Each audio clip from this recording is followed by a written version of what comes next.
Welcome to Unpacking Peanuts, the podcast where three cartoonists take an in-depth look at the greatest comic strip of all time, Peanuts by Charles M. Schulz.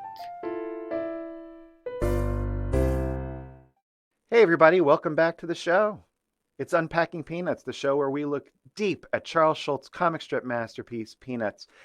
Today on the show, we're looking at 1954, which is a year with many high highs, some strange detours, a few left turns at Albuquerque.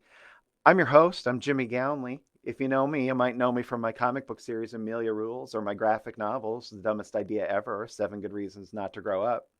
Joining me are my co-hosts. He's a playwright, a composer for the band Complicated People, as well as for this very podcast.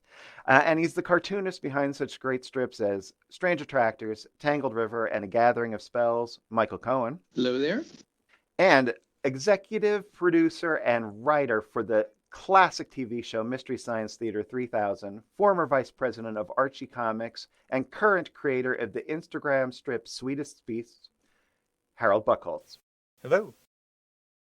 Okay, guys, I think this conservatively, this episode is going to last 7.5 days because we are into the meat of Peanuts now. And I have a few hot takes, but before I say anything about what I think of this year, I want to hear from you guys. I've been actually champing at the bit, waiting to discuss this year with you guys. Michael, what are your initial thoughts?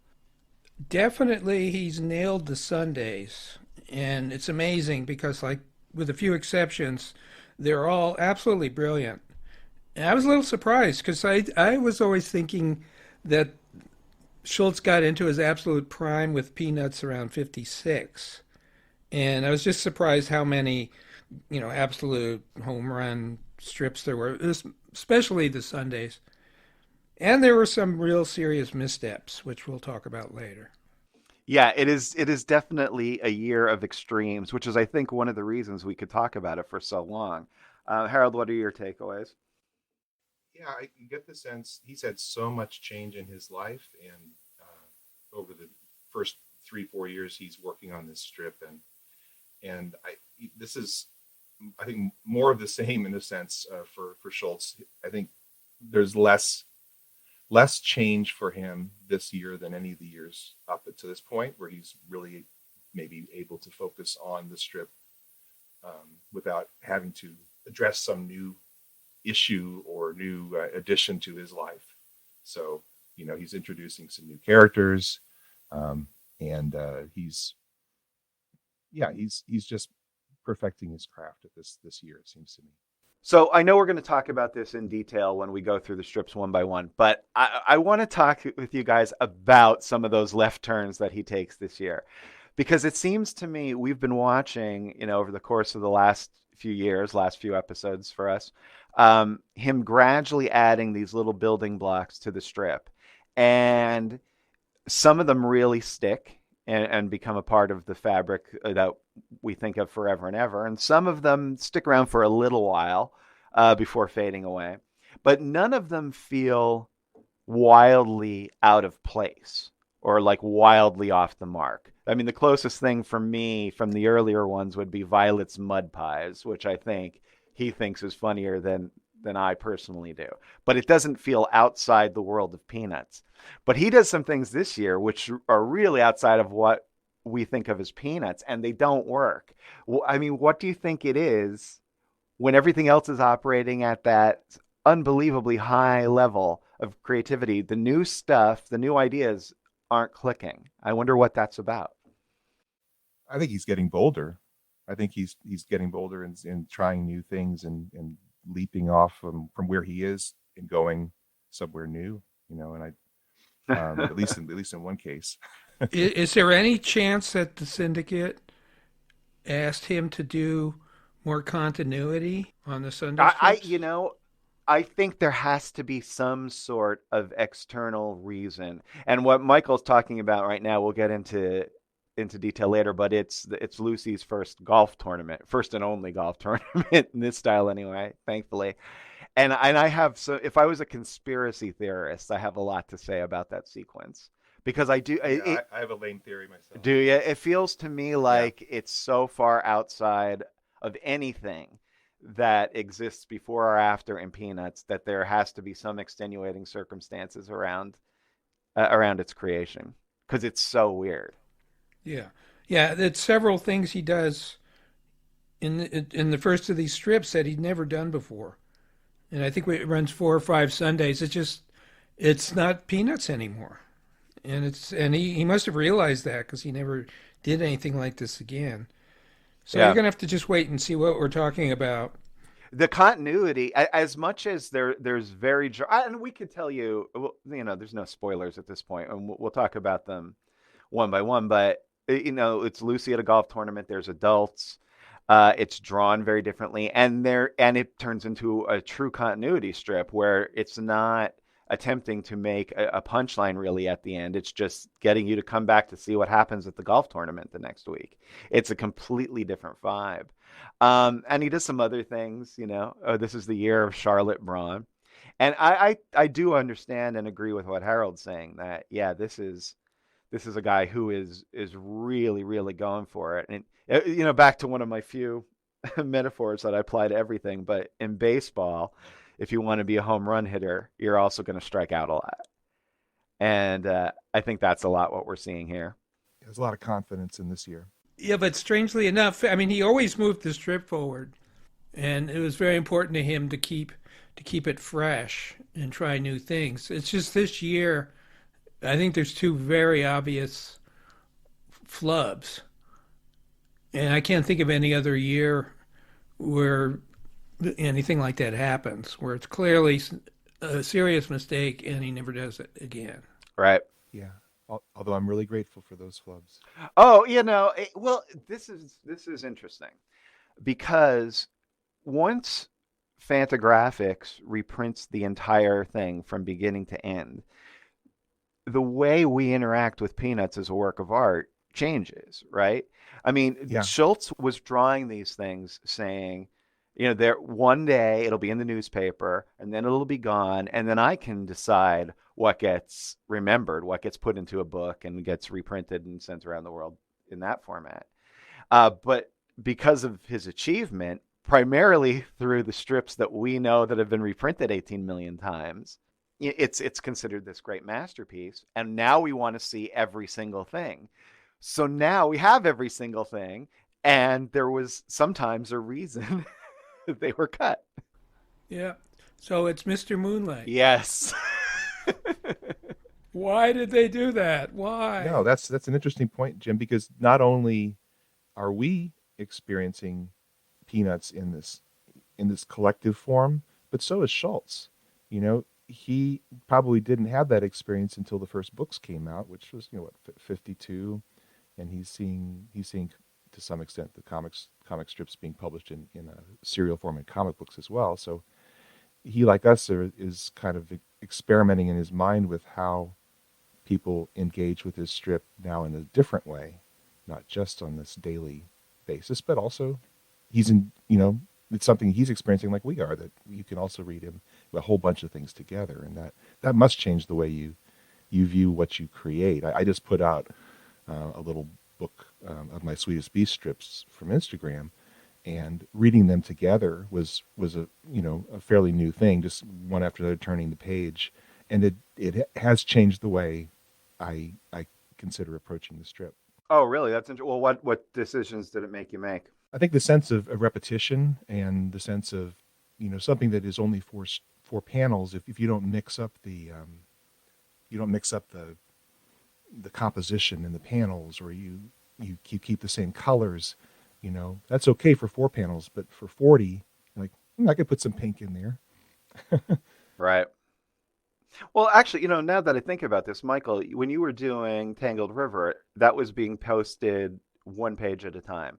And so you were actually able to get reader feedback. I mean, what was that like? The closest I did Amelia as a comic book, but it's not the same as that kind of instant feedback when you're doing it and people are able to respond a page at a time. What was that like? I was always a little afraid to get comments because sometimes I think, especially on the internet, people tend to get snarky because it's funny. Right. And so there'd be a snarky comment, and I'm going like, "Wait a minute, is he making fun of this, or he's just it's like a good-natured joke for the other readers?" Right. And it tends to be the worst of human nature gets expressed in comments on the internet. Yeah, and I have to say, I was also attracted to a little more continuity. Like, what if I did do something that was 5 pages? And again, that's something think we see Schulz doing here, right? Yeah, for sure. He would be getting reader feedback, but it would be weeks and weeks later, and he doesn't. The big flopperoos, to quote Jules Pfeiffer, don't get repeated. So I think even without the reader feedback, he knew that they were going nowhere, because there's not like they were around for 6 weeks or so and then disappeared. They made their little shots and that was it.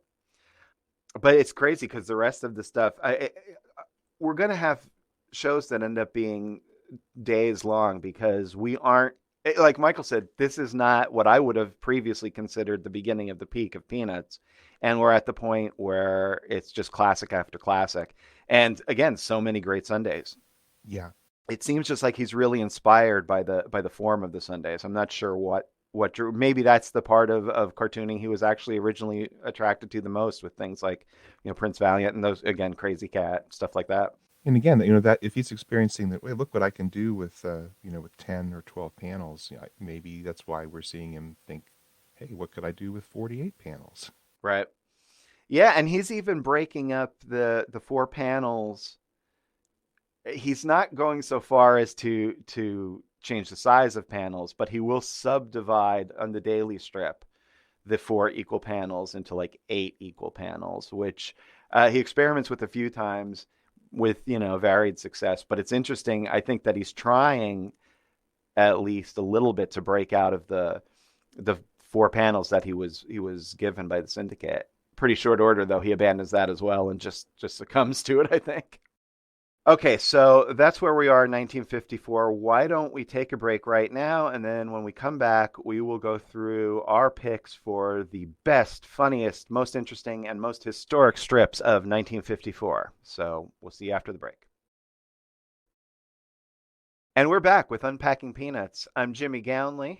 Joining me is Michael Cohen and Harold Buchholz, and we're going to look at 1954 in the world of Charlie Brown, Snoopy, Linus, and Lucy, going strip by strip. And also, I should remind you guys, if you're wanting to follow along with us while we do this, you can just go to gocomics.com. They have a strip called Peanuts Begins, and you can read these strips all along with us. January 3rd. Schroeder is sitting at his toy piano. Lucy looks on admiringly from afar. She says, "Gee, he's cute, but he doesn't even know I'm alive, and something's got to be done about it." Lucy continues to look on from afar. "I'm going to make Schroeder notice me if I have to kill myself trying." She jumps up on top of his piano and starts dancing. Hey, look at me, I'm dancing." Schroeder is appalled. "Get off my piano," he yells. He pulls out a rag and starts dusting off the scratches. "Good grief, scratches, scuff marks, footprints." "Whew," says Lucy, who has been tossed to the ground. Schroeder looks as she walks away and says, "I think that poor girl has lost her mind." Lucy says to herself, "I'll probably never get married." This is a classic strip. This isn't the first Lucy in love with Schroeder at the piano strip. There's going to be lots of them over the years. This is as good as they get, I think. It really sums things up. Yeah, he comes back to the "I'll probably never get married" a few times. And I like the drawing in this. I love her dancing. "Look at me, I'm dancing." Yeah, and this is also one of the earlier successful examples of the non-punchline joke, where you could argue that it's not a big laugh. It's just kind of closing out what was a really dynamic strip. He's comfortable with the final statement not being a necessarily a huge punchline. I guess the first, "I'll probably never get married," you could say, using it the first time, maybe is a, he would have considered a strong punchline. But to me, that was one of the hallmarks of Charles Schulz, was the fourth panel isn't necessarily going to be the big punchline. In this case, the last panel of the Sunday. But And you'll see this again and again, and this is continuing from 1953, where he is trying. It's almost every panel's funny. mm-hmm.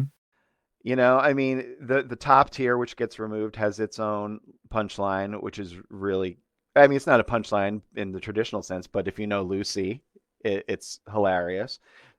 She's funny doing her little dance. His reaction is funny. Her going fly. It's the whole thing is just a general nice piece of entertainment. Yeah. Really beautifully drawn too. So this makes me think he instantly has Schroeder up to speed here with his piano, and he has a relationship with Lucy. And, poor Shermy, this is definitely the beginning of Shermy being ousted from the main cast. And I saw something online when I was doing research for this episode that I wanted to bring it up here.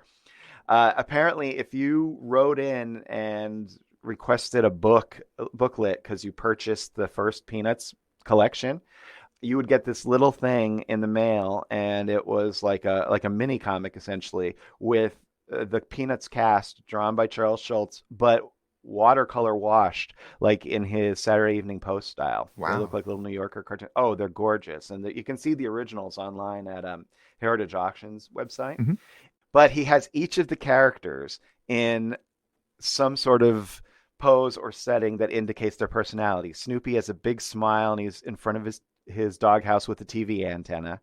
Charlie Brown is decked out for baseball. Schroeder's at the piano. Lucy's skipping rope. Patty's playing marbles. Violet's selling mud pies. And Shermy is standing there with his hands in his pockets. Oh. I would like to propose something called the Shermy test of a cartoon. Yes. The Shermy test is not that you wouldn't do it so much in this one we're talking about now, but if you replace the character in the strip with Shermy, would it still be funny? Would it still be funny? Yeah. I just have to say, whenever I see Shermy, I do get this warm feeling. I don't know why, but I like Shermy. Harold, all I could say is you would. What were you going to say, Michael?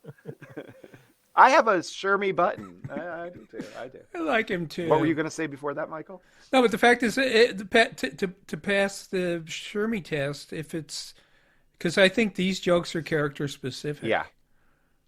That now would this, if it was Patty who was in love with Schroeder, would it be as funny? No. This is actually really interesting because it's marking the point where Schulz is moving away from just writing gags. Because one of the things that we all remarked upon in those early strips is he is writing jokes, and they're just being delivered by these drawings. Yeah. And now, like you say, it's entirely out of the character. Yeah.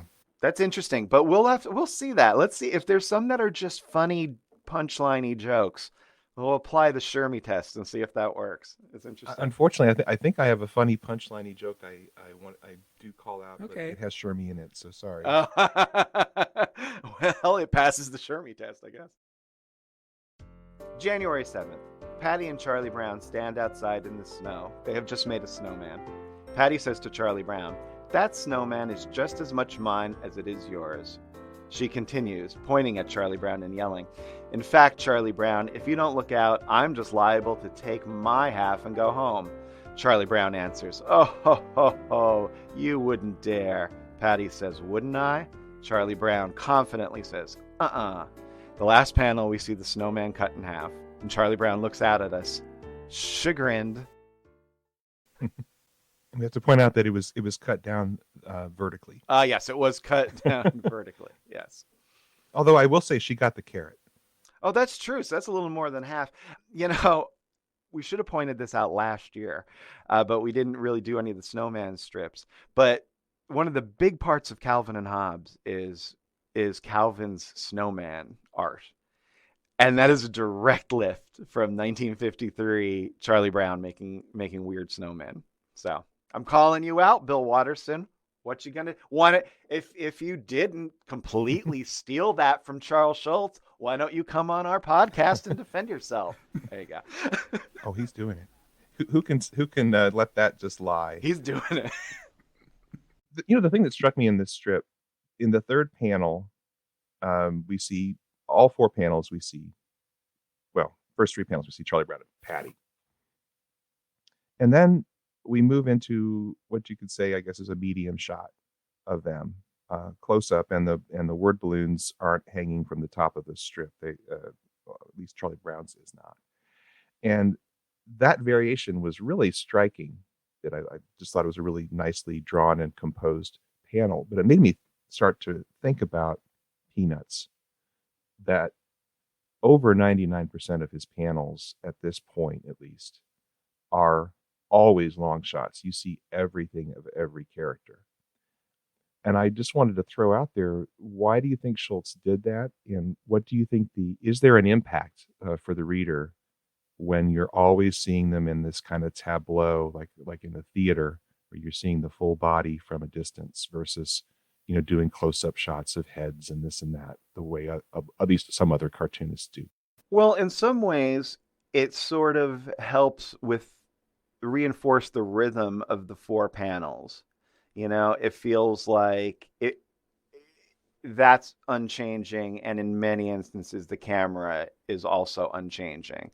I think the drawing would draw attention to itself too much as a drawing if there was a lot of radical variations. And as a matter of fact, we will see that when we come up on the infamous golf strip thing.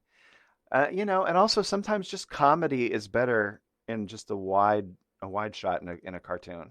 Like, the old, say, Buster Keaton would probably agree with you on that, Jim, because when he was doing silent comedy, he was loath to cut when there was a bit of business being done, because the humor is in seeing what someone is accomplishing in real time in this piece, that there's no trickery, there's nothing to distract you. It's the virtuosity of someone able to make everything happen within the frame.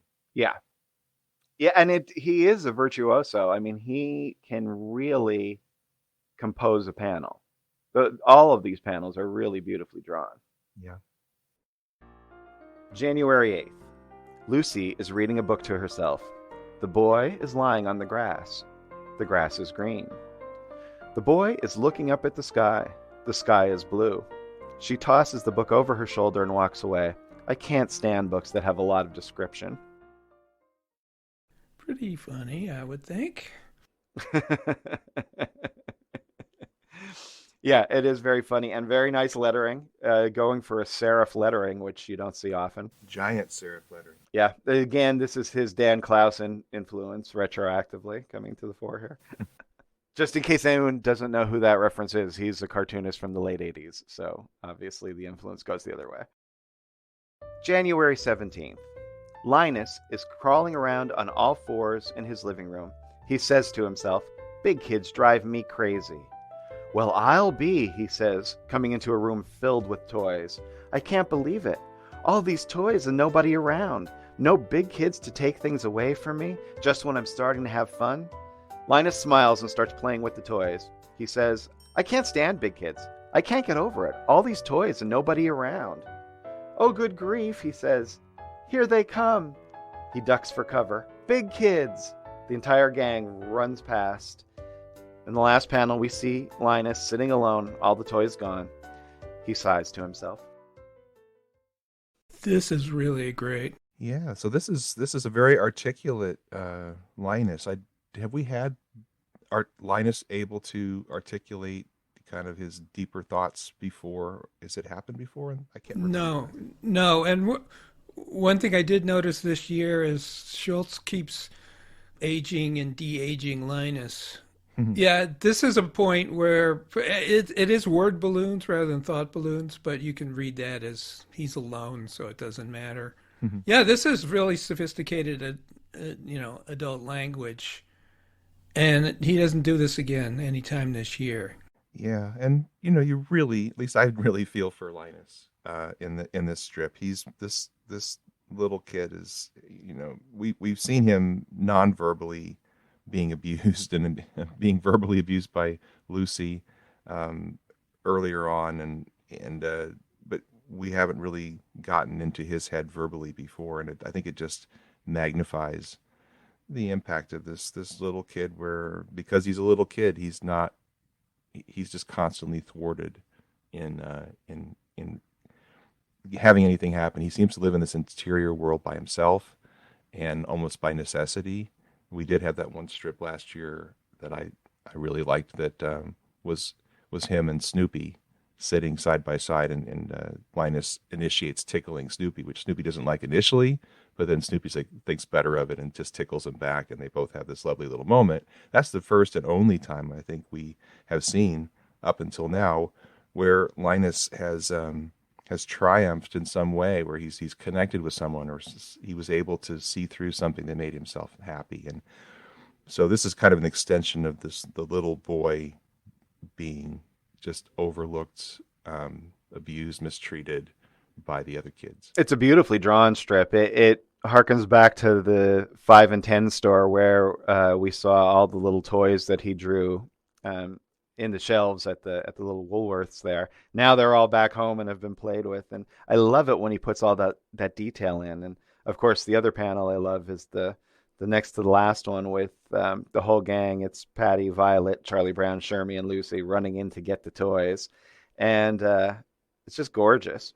Yeah, it really is beautifully done. That looks like it could be almost a Jaime. Oh, the big panel where they're running.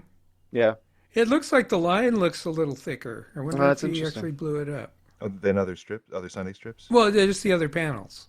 In the one where they're all running. It looks a little more I think in some defined. instances, too, I'm not sure that they had That's interesting. The best sources, although that wouldn't explain why one panel is different. Maybe he did do something different for that one. Lots of spotted blacks, which definitely kind of gives the feeling that there's a thicker line. Yeah, and those strange motion marks up at the top, which feel sort of dead weight. In some ways, honestly, this looks like, I was going to say earlier, a Jaime Hernandez drawing. I know Jaime is taking from Schulz and using it for his own purposes, but this really looks like he inked it. Yeah. Well, let's keep an eye on Linus in the next bunch of strips and see if he turns back into a little baby for a while. I think Schulz just said such a great setup that he might have thought, oh, what the heck.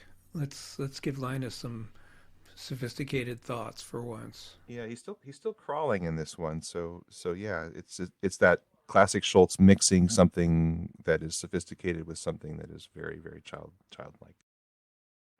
January 19th. Snoopy is begging, and Charlie Brown holds a bag of candies.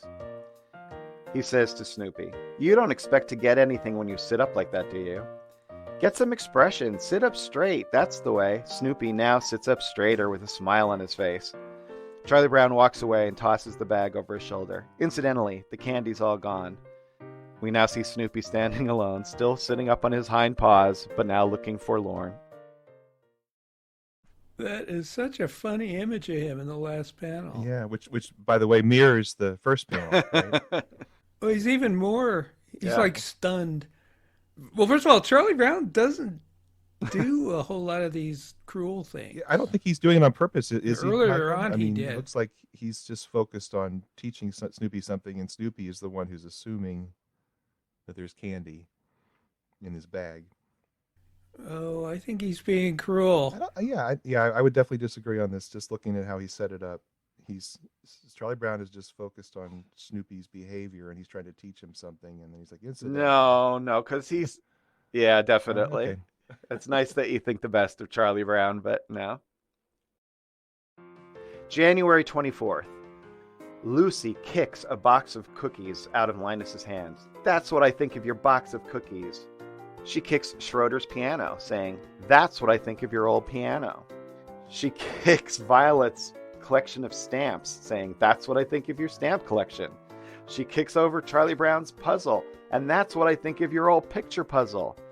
She destroys and kicks Shermie's marbles, saying, "And that's what I think of your stupid old marbles." She does the same to Patty, "And that's what I think of your silly old color crayons." In the last panel, we see Lucy being chased by all the other kids, with Lucy saying, "I'm frustrated and inhibited, and nobody understands me." This is tied for my pick of the year. This is such classic Lucy material and passes the Shermy test totally. Yeah. This would only work with Lucy. Yeah, and it's interesting because, the other kids have been mean, but they seem to be only mean to Charlie Brown. Whereas Lucy just feels like she's just pure id. It's not solely directed at Charlie Brown. Yeah, anger is something in this strip that, I mean, it's very important part of the strip, right? I did a typical Heroldian thing where I went and looked at all of the strips from this year and all the strips from 1953, the previous year, and I just said, how many strips have characters expressing anger? So do you guys have any guess? And I will tell you that it was, in my count, exactly the same number for each year, which I thought was interesting. Anybody want to guess what percentage or what number of the 365 strips had a character showing anger? The Heroldian Index? 25. I would go with 75. 75, and Jim, you said 25%? Yeah. No, I said 25 strips. 25 strips that characters showed anger. You said 75. It was 135 strips. Holy cow. Characters showing anger. It'd be really interesting to put that up against the Family Circus. or I guess later Peanuts. Or later Peanuts, yeah. I read the Comic Journal interview with Schulz yesterday, and he says in the 70s, he decided for the characters to be a lot nicer. He didn't like all the cruelty. He said, I think they're just going to start being nice to each other. Well, it's interesting. We'll have to take a look and see what the trajectory is. Yeah, it's such an interesting thing because it's just an inevitable part of just growing and changing and staying with the same work of art for decades. You're just going to be a different person at different points in your life. So it's really interesting. And he can't tell what is going to make it click or not click, really. I don't think in his wildest dreams did he think he would have achieved this level of success. I mean, nobody else had ever in this art form. January 31st. We see Snoopy's doghouse with a line of kids outside. Shermy is down on all fours looking in. He's about to crawl inside. Charlie Brown says, "What in the world is going on over there?" One by one, he sees all the other kids crawl into Snoopy's doghouse. Finally, at the end, he says, "Hey, is there room for one more?" A voice comes from inside. "Sure, come on in." Schroeder pokes his head out and says, "The house itself isn't so big, but you ought to see the recreation room." I hadn't noticed. Another thing he mentioned in the interview was the decision to make the doghouse always in profile, sort of a two-dimensional object. And seeing it in 3 dimensions, I don't know, kind of emphasizes the joke in a way, because you really see how small it is. So do you think that works ultimately for it or against it, given that he chose ultimately to just show it from the side so you don't see it at any other angle going forward? I mean, it's a real doghouse here, and so all the classic stuff with him sitting there with a typewriter, none of that could have happened in a 3-dimensional doghouse. Right. There's a surreal quality to this that I like and is unique to Peanuts. Charles Schulz is remarkably comfortable with adding surreal elements to this otherwise pretty realistic world. Yeah, to me, this is I'd prefer it when it just stays on the flat plane, because this looks to me like a magic trick. They crawl into the cabinet and they disappear, and you figure, well, there's a basement or something like that, which is weird, I know, for a doghouse. But in the more abstract strips, I don't think about the physical aspect of it at all, and I just accept it that it's sort of imaginary liminal space or something. February 7th. Charlie Brown is sitting on a sled on top of a very small hill, maybe 1.5 feet high. Snoopy is looking on. Charlie Brown says to Snoopy, "Come on, Snoopy, you can sit right behind me." Snoopy climbs aboard the sled. "Are you ready?" "Here we go. Hang on. Down, down, down. Racing like the wind. We made it." Snoopy looks out at us, very unimpressed by the tiny little path the sled has made. Charlie Brown turns to Snoopy and says, "Shall we try it again right away? Or do you want to wait until you catch your breath?" This is what, as comparison to the doghouse one, this has to be in profile because this isn't really a hill. It's like, it's not even a slope. I don't know what this thing is, but they've gone like 2 feet on this little slope. But that's a kid thing. You notice how Schulz kind of defies gravity? Yeah, definitely. Yeah, Schulz is defying gravity because Charlie Brown is like definitely would not be on top of the slope because Snoopy's got to get on the back. So with Snoopy not being there, it's clear that he would have been actually on the slope going down. It's a really interesting choice on his part to keep everything stylistically and visually the same, even though it physically, by the law of physics, would not work. Yeah, well, there is no gravity on Peanuts. Right. But like you're saying, it would not work if you vary the angles. And this is a really hard strip to draw because you're drawing this little sled, which is some fine line stuff it's a minimal device, but it's a piece of machinery that those are just difficult to draw because you have to keep it consistent from panel to panel. You can't have the same variation you would with a character. And he's showing incremental movement. I mean, literally, Charlie Brown's sled travels maybe 18 inches on this death-defying journey. It's a really, you have to be rigorous to draw this.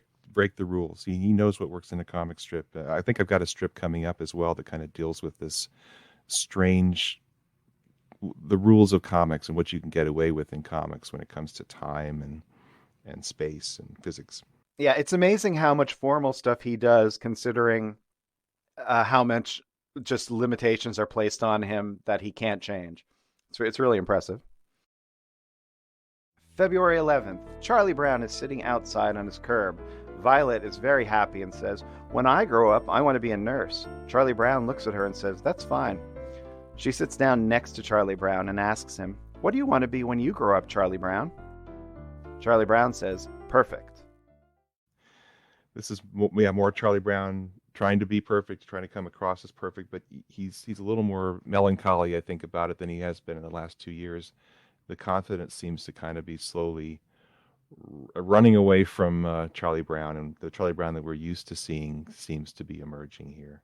You know, if you think about this as some sort of Schulz analog, it's a really weird thing because I don't know many people that aspire to be perfect.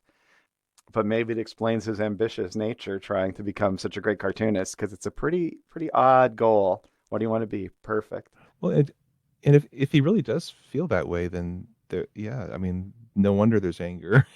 It's not going to happen, right? And I'm thinking again, he's at the Church of God offices. He's an elder, or at this point, I think he's teaching Sunday school classes. And I don't know, maybe he's reading the words from the New Testament says, be ye perfect. And he's like, yeah, that's what I want to do. He's taking it very seriously. I don't know.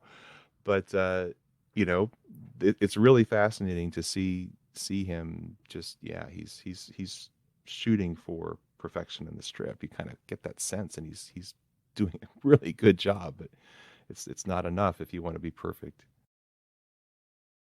February 15th. Charlie Brown and Violet are sitting in class. Charlie Brown says to Violet, "You know what?"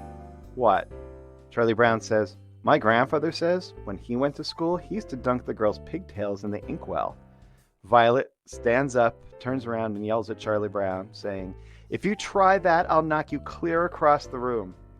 Charlie Brown says, "That's what happened to my grandfather." Now, I picked this one not because of the joke or anything about the joke, because I don't think it's very funny. It's the first time we've seen them in school at the desks. Oh, that's the amazing. profile at the desks, which becomes like a major setting. Yeah, and it's right in the classic lineup, showing it from the side, 2 desks in profile. But I have to disagree. I think that's hilarious. I think it's a really funny joke. I think it's a funny strip. Michael really does like the jokes that are coming from character, and this is if you did the Shermy test, yes, it wouldn't pass the Shermy test. No, wait, does that mean it passes the Shermy test or no, it fails the Shermy test? I don't know. Yeah, I'm no, very hazy on the if Shermy Shermy test. can do the joke, that's failing the Okay, Shermy yes, test. that would make Right. sense. Yeah, by Michael's rules, you Right, can't get okay. away with that, and the strip would get away with that. Okay, so we're going to say this is important because first school, we think it's a funny joke, but it does fail the Shermy test, so it's not quite up to snuff. No. All right. February 16th. Linus is sitting on the floor reading a book. Lucy is sitting next to him staring at a clock. From panel 1 to 3, we see the clock incrementally move towards the hour.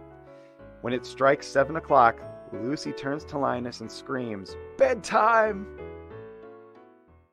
And Linus completely flips over, dropping his book in total. I don't know, what do you call that expression? Surprise and fear and Yeah, he's totally shocked. And chagrined. I mean, this premeditated. I mean, talk about, this is like classic. Schulz is saying this little girl is premeditatedly waiting to torture her little brother, and that is chilling to me. I mean, that is just a chilling strip. I mean, and that Schulz is willing to go there and let this character be so just innately cruel is I don't remember seeing stuff like this in other strips. No. February 21st. Charlie Brown and Lucy are standing outside at night. Lucy is pointing up at the sky and counting. 901, 902. Charlie Brown says, "Gee, I thought you'd have given up by this time." Lucy says, "No, sir, when I get started on something really worthwhile, I never give up." Charlie Brown says, "If you're going to count all these stars, I think I'd better help you." Lucy says, "Well, I appreciate this, Charlie Brown." Charlie Brown says, "Have you counted that little one up there?" Lucy says, "Which little one? That one?" Charlie Brown says, "No, that little one over there." "Over there?" "No, there." "You mean that little one next to that chartreuse one?" "No, that little one right there." "You mean right there?" "No, right there, right up there." "There, up there?" "No, there." "There, there?" "No, there." "There? Yes, there." Lucy says, "What about it?" So funny. This is great. It's a great gag. Does it pass the Shermy test? Yeah. I mean, the gag is not a typical Lucy gag, but it's a typical. Well, maybe it doesn't. I mean, it's a kid thing with pointing out stars. First of all, it's impossible to do. Well, Lucy does have this thing, though, where she's trying to count various things. She's trying to make scientific advancements. She's doing her own little experiments. So it does sort of make sense for Lucy. And also, she is slightly younger than Charlie Brown, so she might be still able to think that she could do this. That's one thing Lucy does a lot this year and in the upcoming years. She's like a little scientist, except she has no clue. Yeah. And comes up with these crazy explanations for things. And if somebody comes up with the real explanation, she thinks they're crazy. So she's actually the first QAnon adherent, I think. I was going to say, it is really funny because she is so confident in her ignorance. She will just make up a fiction and go with it. Yeah, and is there a character like that predates Lucy? Is he following anything, or is he kind of creating this something that hasn't been seen in comic strips before? I mean, I couldn't... Because I know, like, in general, early strips were often very urban. People were all over each other in a city. You know, there's just someone's always hanging out of a window next to somebody else. It's crowded. Or rural strips where they're using their wits to survive, those kind of strips. And then here we're in this world where people come together, but they're still somehow isolated from each other. It's this existential strip like we haven't seen before, except maybe in Crazy Cat in one form or another. Yeah. And there's this real sadness in being unable to connect to others despite this great effort, you know, in a world that's so much bigger than they can comprehend. It's, you know, without putting too much of a philosophical spin on this, I really do feel like he's doing something that has not been seen before. He really loved flat color for the later Sunday strips, but I don't know what the early ones look like. They're flat color too. I mean, it's not until the Photoshop comes in the 90s when you start seeing gradients and stuff in Peanuts, and it looks really jarring. They color it on Peanuts Begins, even the dailies. Yeah, and those are colors that were done after Schulz passed away for the dailies. Just done by really talented artists after the fact. The Sundays, I'm assuming represent maybe not. Maybe they weren't able to salvage the color as Schulz marked it out. Because the way it used to work for Sundays is you would mark up the colors and tell through a series of codes the engravers and the people working in the offices of these separation companies that would make the different colors. Schulz couldn't actually do that himself. That was one piece that he had to rely on others to do through a series of kind of mechanical codes. And I think because of that, he's not particularly interested in it, at least in the later strips that I see. He'll just say, okay, 100% cyan is a background color, then it's 50% yellow. And he would always change the background colors. It was a little jarring as an adult to go back and look at that. But as a kid, I just took it for granted that, the background is so abstract to Schulz that he doesn't care if there's a red sky followed by a yellow sky followed by a blue sky followed by a green sky. He's just mixing up, adding some variation on the page. Yeah, it just makes a really attractive Sunday page. I've become really influenced by the mid-century coloring recently, and in my later work, which mostly stuff people haven't seen yet, the coloring is gone more towards that style. What people don't realize, there were only 64 colors they could even choose from. I mean, at some point it went to like 128, and guys like Will Eisner, I think, only had 32. It's just mixing cyan, magenta, yellow, and then there's a black plate with the lines over top of it. It's limiting, but like limitations often are, it can be a source of creativity. And if you get good at it, people who are really good at coloring with those 64 colors, it just looks really sharp, and it never dates, because you're not going to see, oh, that's obviously a 1990s Photoshop gradient. Oh, that's obviously a lens flare from your Photoshop effects palette or something like that. February 28th. Lucy is in her pajamas. She's walking along in her house, pulling a teddy bear in a wagon. She's playing with her blocks and singing to herself. From off panel, an adult says, "Lucy, it's time to go to bed." Lucy freaks out. "No, I don't want to go to bed. I won't. You can't make me. You can't. I won't go to bed. I won't. During all of this, she is just throwing herself all across the living room in ever more ridiculous positions of protestation. "Whew," she says. "Come to think of it, I am kind of tired." He does this, other takes on this gag. There's one later in the year, and that when we come to it, that's September 5th, basically where Lucy flies into a tantrum. I mean, just an insane tantrum, and then goes along with it in the end, saying, okay. Yeah, it seems like there's a little bit of Lucy that just feels she has to do the performance because that's who she is. She's the fuss budget. If she just went to bed, who is she?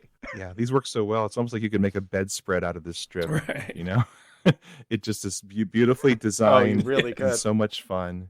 Oh, and did you notice that there is one stylistic choice that Schulz does that kind of is different than virtually every other strip he ever did? This is a unique strip as far as I know. The Whoa. The panelist borders? Does it have to do with lettering? No? Well, in a way it does. Oh, I said, did you hear what I said? That the panelist, yeah, does have a panelist border, I think, works really, really well. But that wasn't what I was thinking of. Two of them, yeah. You got me. No, I don't know. Take a look at his signature. Oh, no, that's not a stylistic choice. That's different. I knew that. I was going to point out. I'm sorry. Okay. All right. he signs his complete name. Did he do that any other strip? Yeah, he does it a couple times. Yeah, I'm looking at the next one. Yeah. It's coming up on 3/21. Yep. March 21st. Do you think there's any particular reason why a certain strip gets the full name or not, or he just forgot? I have no idea. I briefly had a conspiracy theory for this, but it was disproved later while I was doing my rereading, so I'm going to keep that to myself. I don't know why. I really like the drawing in this strip. I love where Lucy lands on her head. I love the panel after that where she's kicking her feet, and it's just these abstractions. It's like futurist art. Yeah. And the I won't, two different directions. Really great. Two different directions and two Yeah. panels away from each other. And they're like reverse mirror. Well, yeah, it's a mirror image. It's great strip. I just think it's great. March 21st. Charlie Brown is outside playing in a sandbox. Patty comes over, kicks the sand castle he was making down, stomps all over it. Charlie Brown looks forlorn, then looks out at the audience, just a look of disbelief on his face. Then he gets angry. Then he goes home. He takes off his shirt. He takes off his shoes. He gets into bed looking utterly defeated and depressed and sighs to himself. Sigga. Good old Charlie Wow. Brown. This is probably the most depressing. Wow, this one really hit me. This is the most depressing Peanut strip. It's like this is his life right here. It's so gutting just to see, he's the little happy kid making his sandcastle, and then the joy with which Patty is destroying his work, and that he goes from sadness to disbelief, or can you believe this, to the audience, then just taking in what he's seeing. It's like the stages of grief or something. Then there's anger, and then he just walks home with no expression, and then gets into bed with the little Orphan Annie circle eyes, which Schulz was still using occasionally. That is very haunting, and he's just kind of he's just sighing to himself and you can see his shoes and his socks still just strewn on the floor where he's left them. This is again just pure Schulz. There's nobody who could do what he does here at the time he's doing it the way he does. I mean, certainly a lot of people, I think, have been inspired to go to places like this in more recent years, but I don't think anybody had ever seen anything like this, where he's asking you to see this little character who's got a C for a mouth and two dots for eyes and a round head. We put all of our emotional feeling into this little character. It's amazing. Yeah, this is the origin story of Charlie Brown, right? Because this is the time where he breaks. And we talked about this last episode, that sometimes depression manifests as anger, but Charlie Brown by nature doesn't want to be an angry person. And so here we see it, he has the opportunity. This little girl comes in gleefully, meanly, ruins his day. He gets furious, but then rather than actually express that, he just goes home and goes to bed. And going home and going to bed, like, it is the truest depiction of depression. It's really shocking to me that this was in a comic strip in 1954. And I think it obviously meant something to Schulz. And the reason I think that is because he was featured in Illustrator magazine, I believe it was called. It was the magazine that was published by the art instruction school where he was teaching at. And they have a whole little interview with him right at this time, during which they call him Charlie. But the strip that they choose to reprint, and they reprint it in a 6x9 format, like a traditional comic book size format, is this one. And in full color as a full page comic book page, it's glorious. It just looks so good.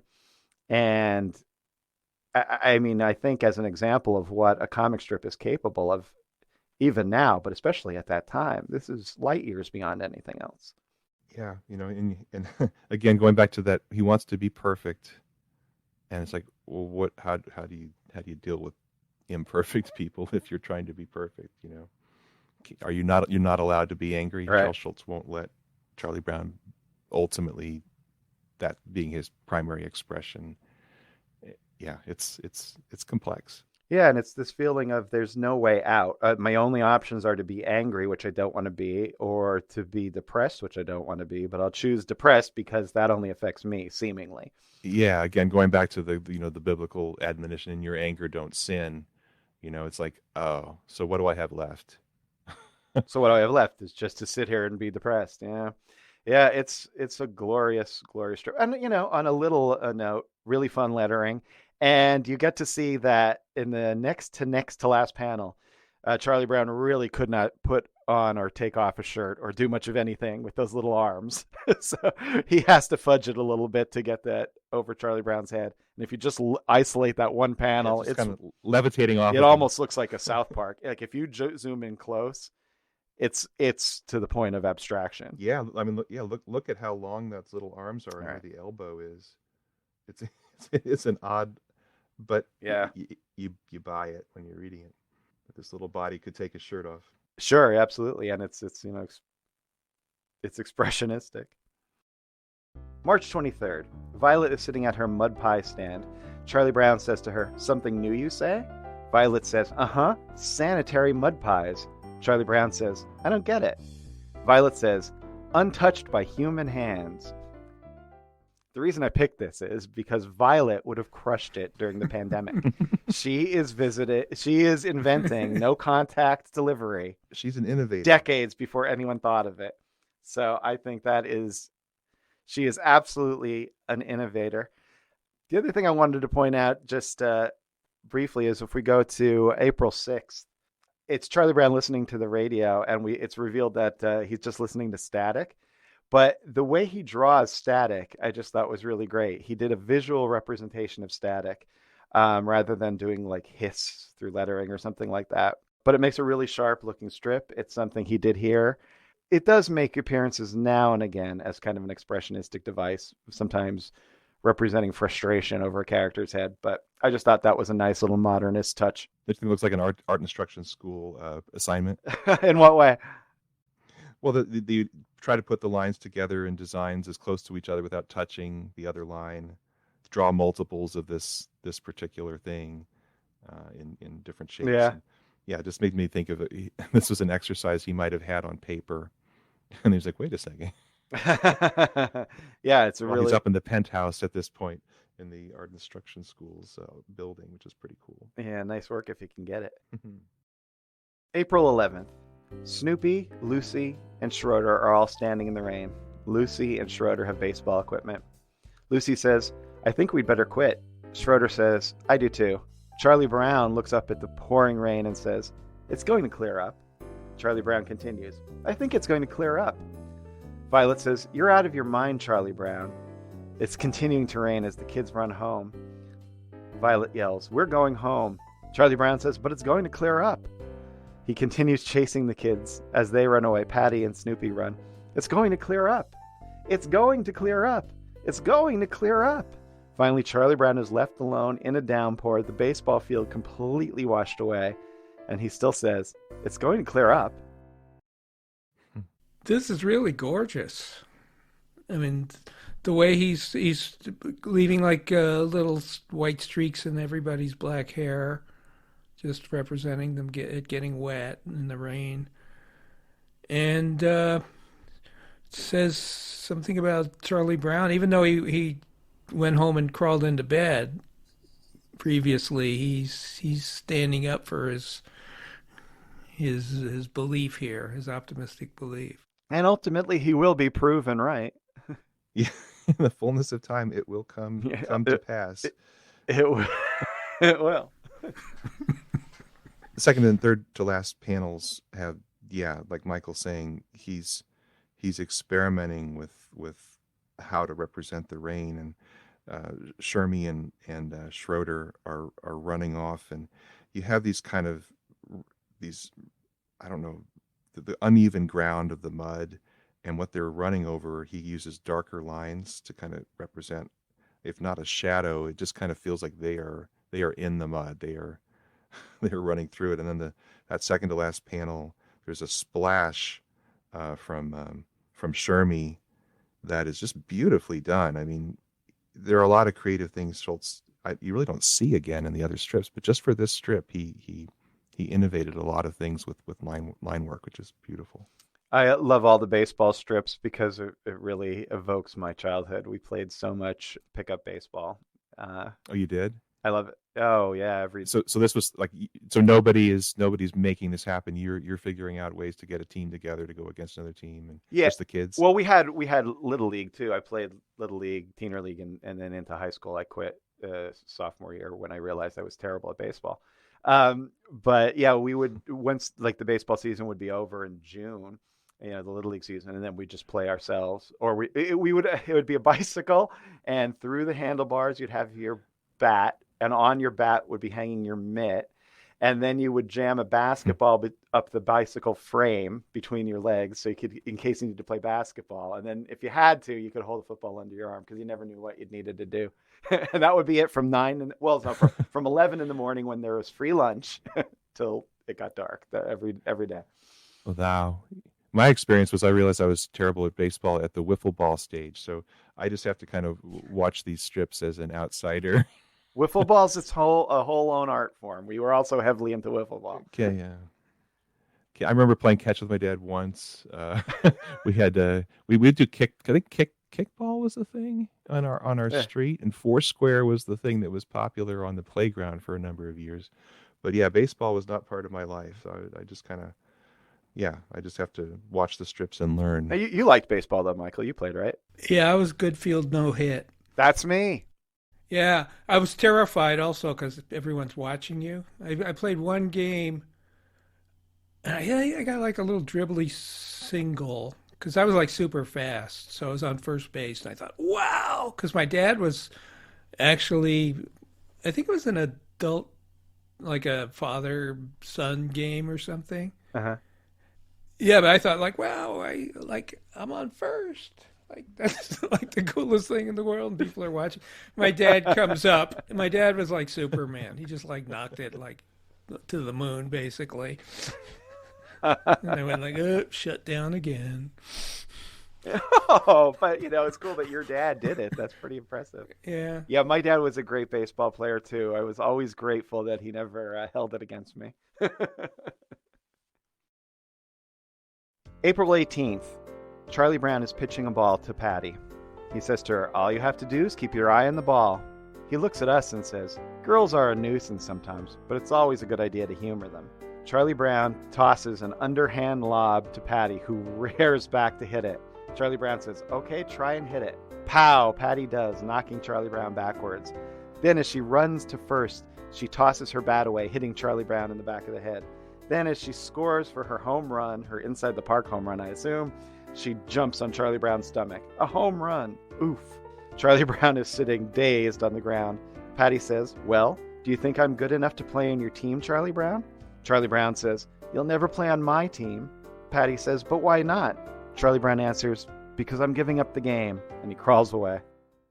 He really knows baseball. I mean, those poses are just so classic. Well, I'm really glad. Her, I'm really glad you said that. He does. That picture of Patty batting, right? The two of them. yeah, where she lifts her leg. Yes. Yes, she is stepping into the pitch. And the panel that follows, I think, is the first time we've ever seen Charlie Brown having a ball being hit right through him, and he's upside down when you see a big pow. I think that's the first time Schulz ever discovered that design look for having a ball hit past you or through you. Has it happened before? I don't think it has. No, I don't think so. And as it goes on, it gets even more humiliating for Charlie Brown because it gets to the point that all his clothes, except for his little black shorts, are also stripped from him when he gets a line drive knocked past him. I used to always just future think, strips. Yeah. gosh, it's the worst indignity that could befall a human. Be stripped of your clothing by somebody's line drive. Yeah, exactly. I mean, like Michael says, when you're pitching or batting in baseball, all attention is on you, and it's almost like a dream, right? Like you show up at school or work and you have no clothes on. That's where Charlie Brown ends up as a pitcher. April 23rd. Schroeder is behind the plate. Shermie's up at bat. Schroeder says, "Throw him the old beanbag, Charlie Brown. Come on, boy, throw him the good old beanbag." Shermie says, "Just in case you don't know it, the word is bean ball." Oh? Panel 4, we see Shermie was wrong. Charlie Brown does, in fact, throw a beanbag to Schroeder. Do people even know what a beanbag is anymore? Yeah, people play that game Cornhole that has beanbags. Cornhole, yeah. It's a thing over in the States now. I don't know how it became a thing, but it is a thing. They have championships on ESPN 7. It's pretty cool. I'm so glad I don't have cable anymore. Yeah.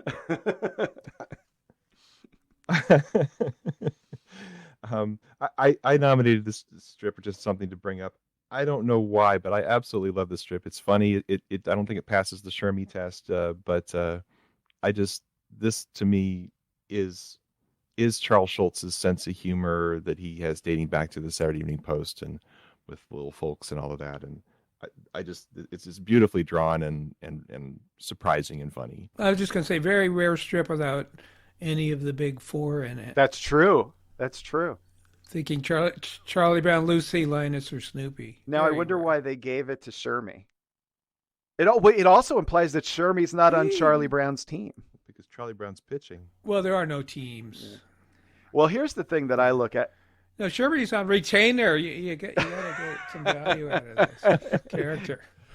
He was traded. Look, here's the really weird thing, and maybe this tells you something about Shermie. A beanball is when the pitcher intentionally throws a ball at the batter's head. Shermie is not upset that apparently Schroeder is calling for an illegal and possibly fatal pitch. What he's upset about is that he got the terminology wrong. No. It's not a bean bag. And he just gets right back in there, no helmet. Well, it's So not. finally, we're learning a little bit about Shermie's personality.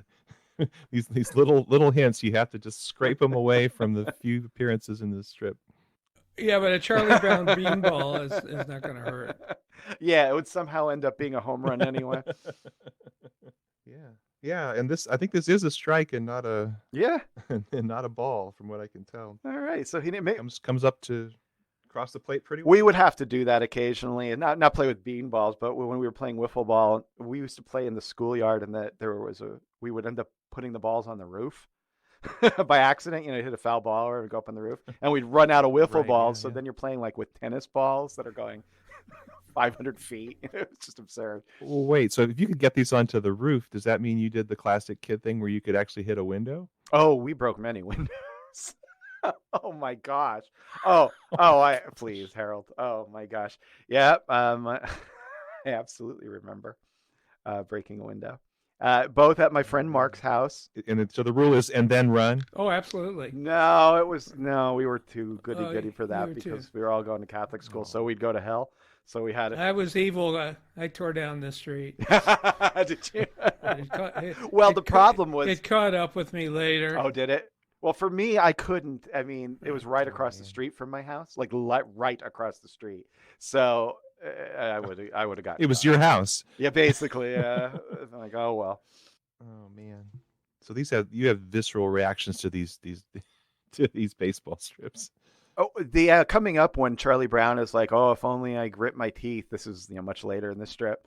I'm gonna get a home run. I mean, I would think things like that because I think I mentioned and I once struck out 28 times in a row, and I was a decent athlete. I was an all-star basketball player. But who's counting? But I am to this day, and I still think someone will call me up and I'll have to like bat against somebody that'll have a curveball, and my humiliation You will. have those dreams. Totally, yes, absolutely. April 28th.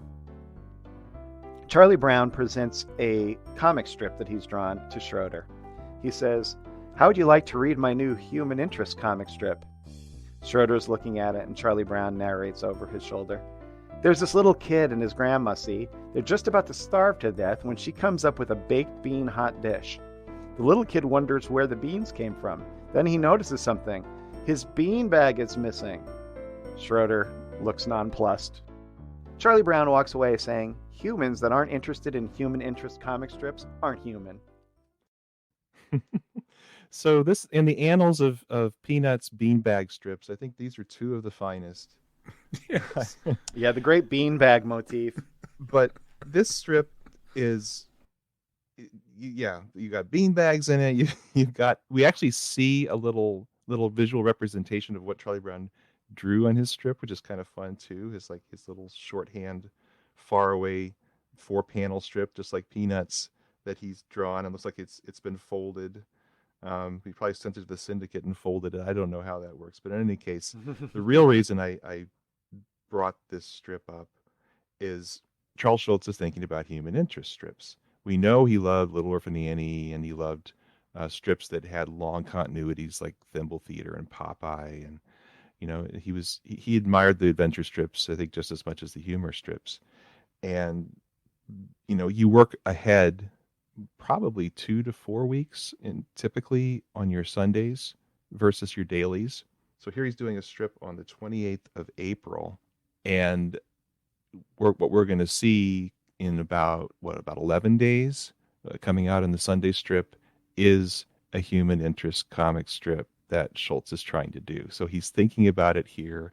We're seeing him play with it as a joke on a daily, and then you get to see Charles Schulz's attempt at a human interest comic strip in just a few days on the Sunday page. Interesting. I'm surprised that he has been sticking with this Charlie Brown as a cartoonist thing for so long. I mean, none of these strips were ever reprinted, that to my knowledge, or very few of them. I never saw any of them until these later day reprints. It's such a weird thing. I cannot imagine Charlie Brown as a cartoonist. It just doesn't strike me as being true to the character. I kind of, I guess I can see that. But again, looking at Schulz, now that Schulz is back in Minneapolis and he is at the art instruction schools drawing this every day and he's surrounded by artists, I could totally see why he would be like trying to throw in a gag that his buddies would like. Oh, yeah, I can see that for sure.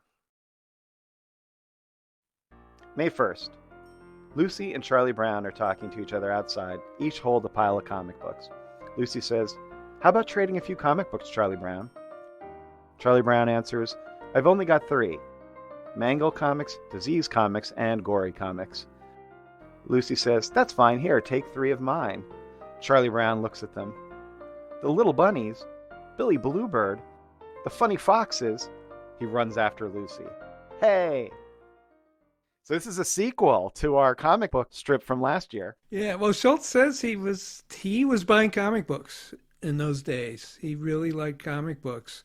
And this strip kind of reflects the 2 genres that were most popular. This was early 50s, superheroes were gone, and it was down to those horror comics and the funny animal comics. Those kind of ruled the day.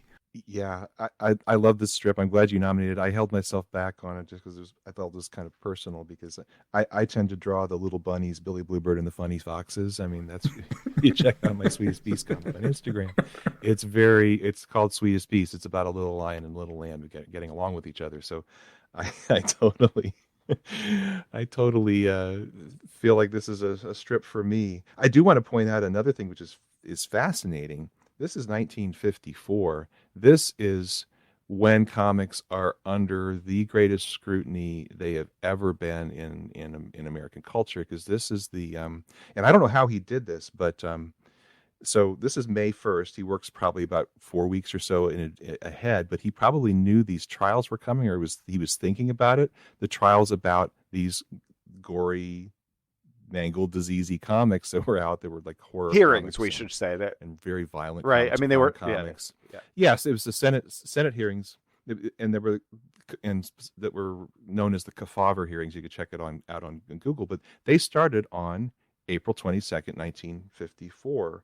So they were in progress when this strip ran, even though he did it in advance, which I think is hilarious and amazing that he is being as topical as he's ever been, whether he meant to or not, with this strip. Yeah, the other important thing that we need to say here is that Charlie Brown did not trade his copy of Throttle that he so diligently went for last year. He's like, hey, that one stays at home. My trade in comics are Mangled, Disease, and Gory, but Throttle, that's the only thing that gets me through a funk. I think that's a wise choice on his behalf.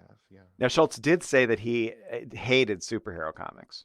So I think probably not long after this period, I would imagine that's when Schulz's interest in comic books ends. Yeah. Did we ever? He never did depict a superhero comic on those when he'd make those racks of comics. It would always be something. Yeah, no, never. And of all the things that Snoopy imagines himself being, he never imagines himself being a superhero. Yeah, that's true. Which is, throughout all of the things like, I mean, he was working during the Batman craze of the 60s and the Batman craze of the 80s when the Superman movie came out. And he's making references all during this stuff. I mean, he references like the Bo Derek movie 10 and Bob Dylan's 30th birthday. So he's not above, talking about things that are current in the zeitgeist, but superheroes just don't register for him. I've heard him talk about like Robert Crumb more than I've heard him talk about Jack Kirby. So like in 19,000 strips or whatever, you can't think of a single superhero reference. That'll be interesting to keep tracking to see if anything ever sneaks in. The only thing, maybe in the really late years, maybe Rerun might read a superhero comic. But even then, he wants to be Rerun wants to be an underground cartoonist. Yeah. So I don't know. But yeah, Charlie Brown, it is confirmed he is a hardcore horror comics fan, which is pretty funny. Yeah, and he does use the word COMIX comics on the covers of these 1950s thing, which turned out to be a popular spelling for underground comics. So I wonder if anybody had that in the back of their head after reading Schulz having some subliminal thing that you got to spell it with an X. Yeah, maybe. We'll have more with Jimmy, Michael, and Harold in Unpacking Peanuts 1954 Part 2, including the infamous golf tournament. Wait 7 days from now because you're going to get more of this exciting episode. Unpacking Peanuts is copyright Jimmy Gownley, Michael Cohen, and Harold Buchholz. Produced by Liz Sumner. Music by Michael Cohen.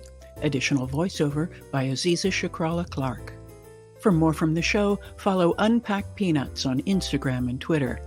For more about Jimmy, Michael, and Harold, visit unpackingpeanuts.com. Have a wonderful day, and thanks for listening. You blockhead!